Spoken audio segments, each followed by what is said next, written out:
おはようございます。画家の木曽です。今日はですね、こちらに見えている作品、モザイクですみません。こちらの作品をお見せしようと思います。肌のところの細かい描写、かなりズームアップしてお見せしておりますので、人物の肌とか描けへん、困ったわという人には非常に参考になるかと思います。ぜひぜひ楽しんで見てみてください。それではどうぞ。それでは解説をしていこうと思います。本日もよろしくお願いいたします。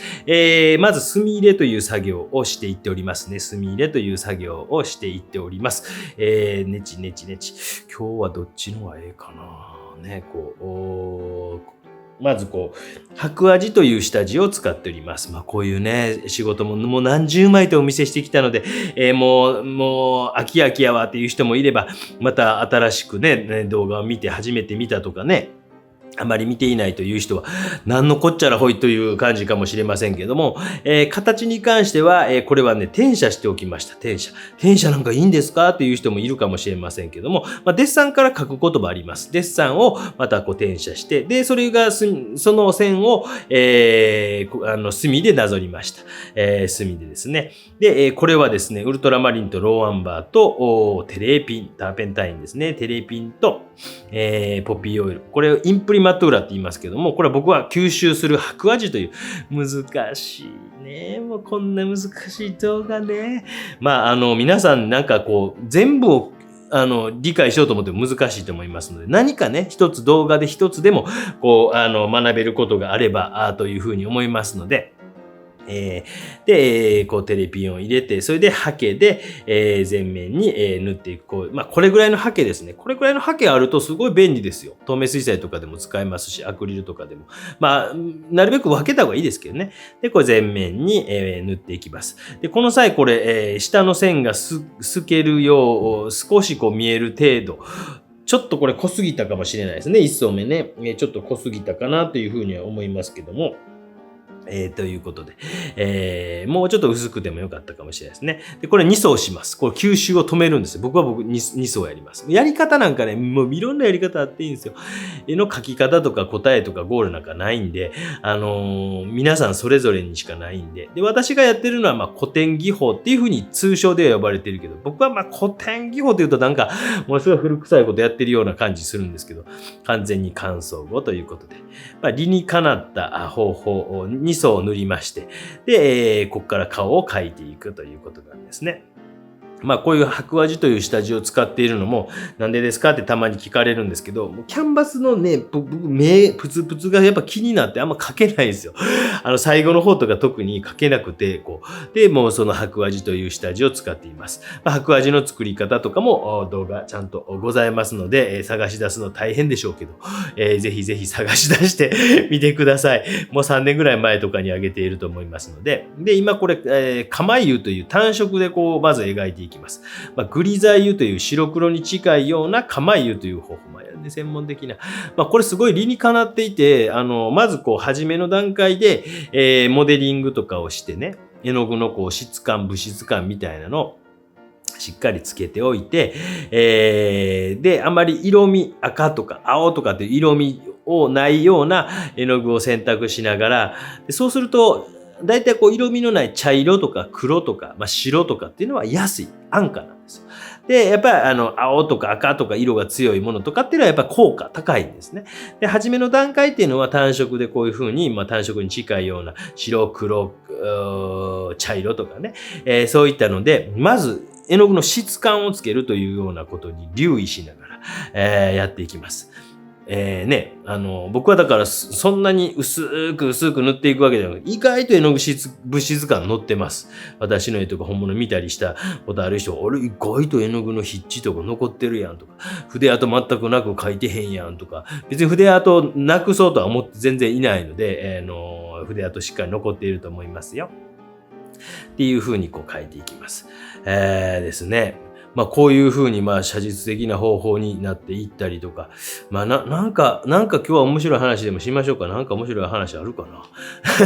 もうね、また今過去に話したような話も被ってくるかもしれませんけども、私が学生時代というのは、こういう、具象絵画自体もそんなにもう否定的で、今も写実的なものってやっぱりかなりアンチの人は多いと思います。僕はそれでいいと思います。で、僕自身は、こうなりたくてなったわけじゃなくて、もう自然となっていったみたいなところがあるんで、なんか、今若い人とかでも、もう写実しかやりませんとか、もう写実でとかって言う人いますけど、僕はなんか若いうちはいろいろ、チャレンジされて、もう若くなくてもね、絵を始められたばっかりとかっていう時は、いろんなことをチャレンジされて、自分の画風が定まっていく方が自然でいいんじゃないかなと。なんかこう作られていったものより自然に湧き出ていったものの方が続くと思うんですよ。こうなんていうか、例えば芸能人とかでも、例えば何々星からやってきました、何々輪ですとかっていう風にキャラクター作ったりとかすると長持ちしないじゃないですか。っていうふうに小倉優子さんが言うてはりました。ゆうこりんがね、大変やったと。キャラクター付けの、やっぱ自然体でいけるのが一番いいと思うんですよ。で、例えば、写実やりたいという人がいても、これが体質に合ってるかどうかってなかなかわからないんですよ。で、絵が好きということ自体はあっても、もしかして違うものがこうあったりとか、違うものがあったりとかってするかもしれないですけど、そこのこうカテゴリーに自分から、まず入っていくことは大事なんですよ。そういうことをやってみようと思うことは大事なんですけど、それに合う合わないとか、その中でもこういうところが自分にとっては得意不得意やなっていうことを理解しないとなかなか続いていかないんですよ。で、本当にこう、唯一無二みたいなものが見つかってきた方が圧倒的に強いので、そういうこうカテゴリーの中にこう入っていってしまうことを初めからするってことは僕はあんまりこう賛成ではないんですね。いろんな考え方あっていいんですよ。もうね。でもこう写実的なこうこと、ある程度デッサン的なこととかもしっかりこうできた上で、あると、いろんな職業につけやすいかもしれない。全く絵から離れてしまっても、絵からっていうかこういうファインアートから離れてしまっても、デザイン分野とか、イラストやらなんやらとかっていう時には、ある程度こう、力を発揮しやすいのかもしれない。わかんないです。私はそういう職業に就いたことないので、でも例えばゲーム、アニメ、なんやらかんやらとかっていう時には基礎的な力を持っていた方が、やっぱり応用というのは効くのかなと。で、私たちの時代はどちらかというと逆だったんですよ。1995年ぐらいに大学に入った時とかは、もうそんな絵なんか描くなみたいな風潮やったんですよ。だから僕らの時はなんかこう具象絵画とか絵画を描くとかっていう本当そうなんですよ。卒業制作60人中、絵画らしい絵画って多分60人中10人もいなかったと思います。でもやっぱそういうこうなんか新しいメディアみたいなものとかを使って映像であるとかインスタレーション立体であるとかっていうこととかいろんなことをこう芸術作品を作っていくというような流れ空気があったりとかでその後東京芸大私が行ってたのは東京芸術大学というところでその後その何年後かな2000年前後ぐらいに先端芸術表現科っていうのができたんですよ。じゃあっていうことは僕らがやってることは末端芸術かえみたいなことを言うてたんですけどね、そういうとこひねくれてますけど、そういう先端芸術ができたことによって、油絵科という一応名前やから、絵画に寄っていった学生が多くなったような雰囲気はあるのかななんて思ったりとかします。なんか時代も変われば、日本画というてもアクリルとかを併用している人もだいぶ増えてきたようなアクリルとかで描いてる人も、だから本当に自分が表現したいものというものが、あったらその画材というのはいろいろこうで唇とかは少しこう赤みがかった色とか置いていってこうねだいぶ茶色系だけですけども、赤いところとかは少しこういう風に置いていきます。だからその2000年ぐらいの時とかっていうのはそういうような風潮がすごくありましたよ。はい。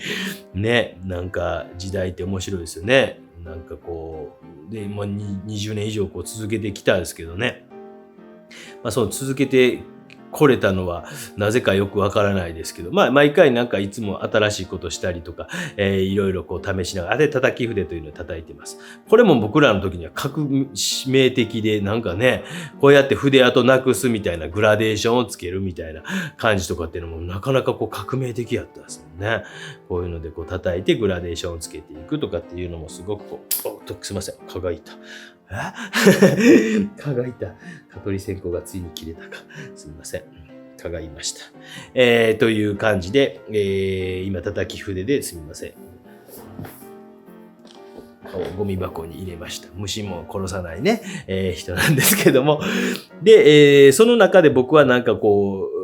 う、写実的なものやりたいというわけじゃなかったですけど、いろいろこう試してみたんですけど、で、なんかこう、やっぱりこう、受験の時とかにモチーフを見て描くんです、大体。モチーフを見て描いて、創造的なやつとかってあんまりなくて、今はそっちの方が多いのかもしれないですけどね。で、やっぱりそういう見て描くのすごい好きで、大学入った途端にそんなことやめちまえみたいな感じで言われるんですよ。本当ですよ。言われたりして、で、完全に乾燥させて、2層目という感じ。まあ、インプリマトゥーラから1層、2層、墨絵、白味の段階から、それと白味、墨、インプリマトゥーラで4層目が終わって、今5層目に入ったという感じかもしれませんね。この段階でもうすでにこう、重層構造という構造が出来上がっているということで、今ティッシュでこうやって拭き取りました。ティッシュで拭き取って指ですり込んでいきます。コバルトバイオレットみたいな色をよく使います。まあその色に関しては結構コロコロ変わるんですけど、ここ何年間はコバルトバイオレットを使ってますよね。なんかね。で、多少色をつけるんですけど、まあでもまだこれは完全に釜湯という感じで。まあ、今日は最後の最後まで実はお見せしてないです。まあある程度までできた。8割方ぐらいまでできたという段階なんですね。で、あとはもう9割、10割ぐらいまでは、まあほとんど動画にしても、もうなんか、しかやらないんで面白くないと思うんで、8割ぐらいまでにしております。ね、で逆にだから絵を描いていく人が当時は全然いなくなっていったから、これはチャンスやぐらいに逆に思ったりしました。それでなんか浪人時代とか当時は本当にもうね、僕が入った年でだから2浪が平均ぐらいの感じ、3浪から2浪ぐらい、僕は計算上2浪やったんですけど、が平均みたいな感じで東京芸大は入っていってたんで、本当にこう団塊ジュニアからロストジェネレーション世代に入っていった、もう受験の予備校はだからすごい数いました。まあ先生たちもなんかね、本当殿様商売を超やってたんちゃうかなっていう気がしますけど、まあそれだけほっといても子供来るっていうかね、受験生来るというような感じがありましたけど、でもまあ今やから言いますけど、僕らが2000年前後ぐらいになるとダッと伸びたのは新宿美術学院っていうところでした。熱心やったんです。僕がいた水道端っていうのは老舗ではあって、まあ今でも一番多分合格者数一番多いのかな。新美さんは何かあってちょっとこうねスーッとなってったらしいんですけど、僕らの時は新美さん、ブルーピリオドという漫画は確か新美さんがモデルなんちゃうかとかいう感じですよね、確かね。もうめちゃくちゃブワー来てましたね。でなんかこうそこから入ってくる子たちは若干おしゃれな感じがしましたそれで水道端はなんかちょっと田舎臭い感じ、お茶美もまあ地方から来る子多かったんちゃうかなっていう。新美さんはなんかイメージとして東京の子たちもいっぱい行ってたから、おしゃれなイメージと、なんかこう徹底的にやっぱりこう合格させるということにはかなり厳しかったっぽい雰囲気の、すごい僕らの1個上か2個上の学年の時は60人中確か1個上の学年かな、下の学年かは確か60人中30人ぐらいが確か新美さんやったと思います。1996年とか7年の話なんでね、めちゃくちゃ受かってました。すごいことですよ。一つの予備校が、すみませんねとか、少し構え湯って言ってね、そのちょっと手前のなんか言えば、構え湯が、スカンブルって言って、こう、少しこう、目とかところとか、こう、半透明をかけました。いや、すごいなと思って、行って、で、まあ、その当時の、もう今やから時効なんですけど、僕なんかも本当にどうしようもない、ね、あれで、やったからあれですけど、まあ、学生予備校の先生してたんですね。水道端ってとこでしてたんですけど、一次試験が確か3月の10日で、二次試験が3月の15、16、17、18とかなんかその辺で、なんか一次試験が3月の6日、発表が確か10日ぐらいだったような気がするんですよ。で、また1週間後ぐらいに二次試験みたいな。要は一次試験が、4日後ぐらいに発表で、そこからまた、5日後ぐらいに二次試験みたいな感じやったと思うんですけど、まあ、一次試験でほとんど落ちるんですよ。もう、あれは切ないですよね。国技館で試験をして、まあ2000人とか2000何人ぐらい受けて、500人ぐらいしか通らんですよ。っていうことは、2000人中500人やから4倍。もうそこでだいぶこう、削られるんですね。だから、何浪もしてきて、一生懸命油絵の練習もしていくわけですよ。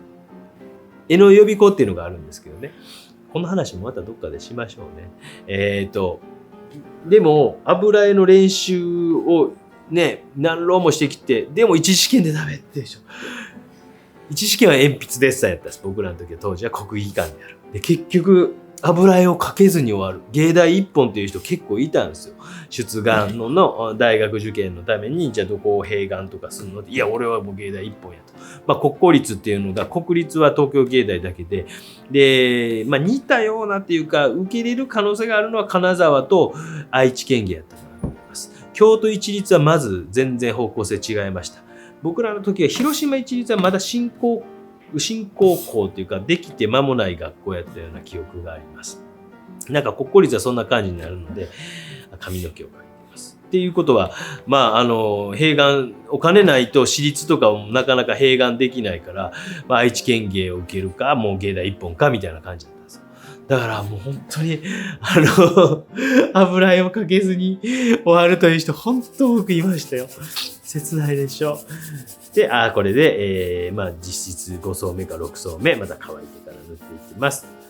まあ、今回はここまでの段階をお見せしています。そういう、こう、ね、本当に、まあ、子供も多かったから元気に見え出しません。手首に湿布巻いてますけど、っていうような時代でした。で、まあ、国技館で試験があって、もう国技館ですからね。ね、皆さんにこれ何度も話しているので、当時の話をすると、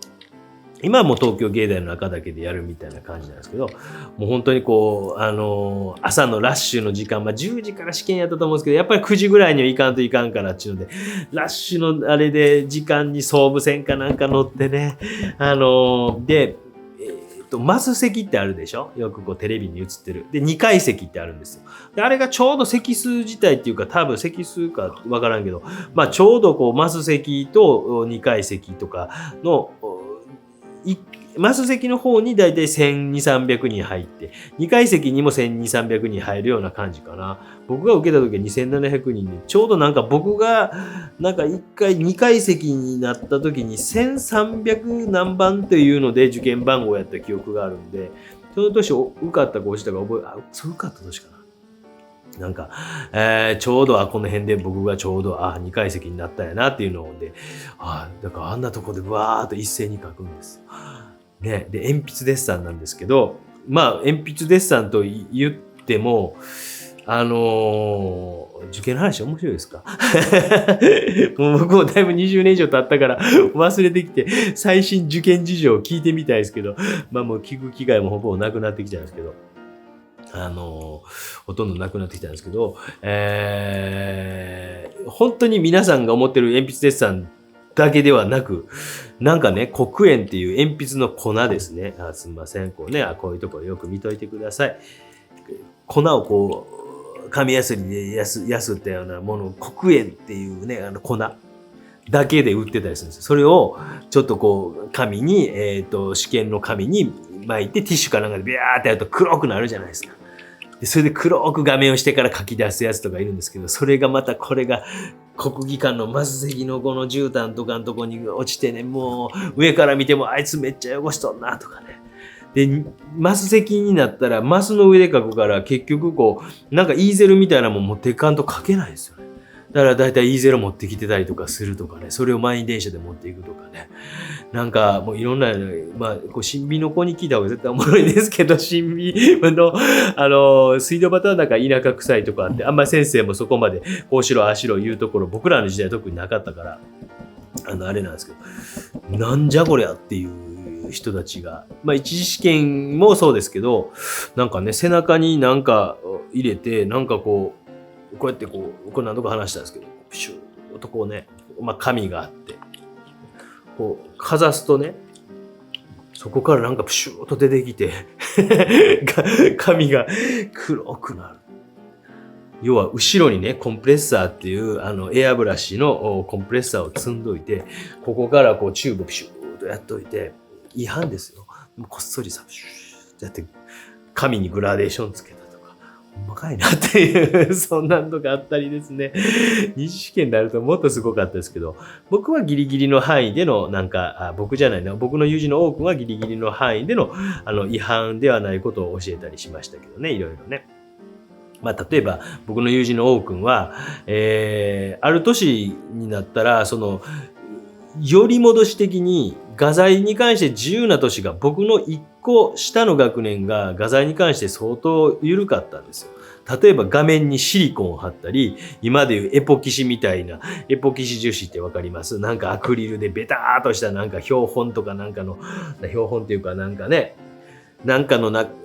ドライフラワーがなんか透明のこうガラスの中に入ってるみたいなあんなんあるでしょ。あんなんを東急ハンズで買ってきて、その画面にキャンバスにベターっと塗ったりとか。だからその年はめちゃくちゃ僕の一個下の学年は受かったんですよ。めちゃくちゃ受かった。で、その僕らの年は2日間デッサン、2日間油絵で同じ課題だったんですよ。自分のテーマで書きなさいという。で、その学生がへんてこりんなのが多かったのが、やっぱ個性ものすごい強かったんですよ、私たちの。優秀だったかどうかなんか知らないですよ。ものすごい個性は強かったんですよ。で、一個下の学年が、また同じような試験で、確か3日間か4日間連続で、要は油絵1枚を自分のテーマで書きなさい。僕らの時は2日2日なんですよ。でも、次の年はもう4日間で1個書きなさいみたいな。ごめんなさい、間違えたら誰かを言うて。いや、3日間やったでとか言うて、なったんですよ。それによって何が起こったかっていうと、試験の内容はね、初日にこう出てきたと。たらもう何もしない学生がおるんですって。で、その夜予備校に帰って、先生が明日これやってこいってもう準備してるんですって。もうそういうのがね、こっそり情報が流れた。20年以上前の話です。そんなことがあったんです。で、次の日の4日間あるうちの1日何もせずにも、なんかうまいことやってよかったという噂を聞いたらしいですよ。私の友人の多くね。私がやった不正ではないことは、ワンチンが使えないという年があって、もう画材、そういうのがあったから、より戻しで、やばい、時間がない。画材を制限したという年があったんですよ。でもある学生がどうしてもワンチンっていうのを使いたいと。どうしてもこう細かい仕事したいのにこうキャンバスに手がついてしまうから木の棒って言って。筆は持って行っていいということを言われてたんで、私の友人の多くはものすごい長い棒に毛先筆をちょこんとつけて緑色に塗って野村って書いて、私の友人の多くはそれを受験会場に持って行かせたそうです。その長い筆をこうしたそうです。私の友人の多くの話でございました。背景に少し絵の具の物質感のあるものをじゃんじゃんじゃんとつけていっております。こんな感じでですね、もう対比として、人の肌との対比で、そういう話とか思い出してもね、なんかもっとあるでしょうけどね、昔の連れとかと話したらもっともっとあるでしょうけどね、今どうなってるかよう知りませんが、へんてこりな試験出てるなと、あれ、地方の学生さん大変やろな思いながら、たまにそういう情報が入ってきますので、あんまり興味がないので、やっぱ覚えれませんが、後ろの方とかも背景にちょっと物質感のある絵の具を、これはアキアンさんという、ポコチャというので配信頑張ってらっしゃる5人のお母さんされている方がモデルをしてくださいました。今日はなんか受験、のなんか懐かし話をダラダラといたしました。どこからこうずれていったのかわかりません。脱線。今日も脱線いたしました。皆さんの寝落ちラジオにお使いいただければと思います。それでは最後までご視聴ください。解説ではないけど雑談は以上です。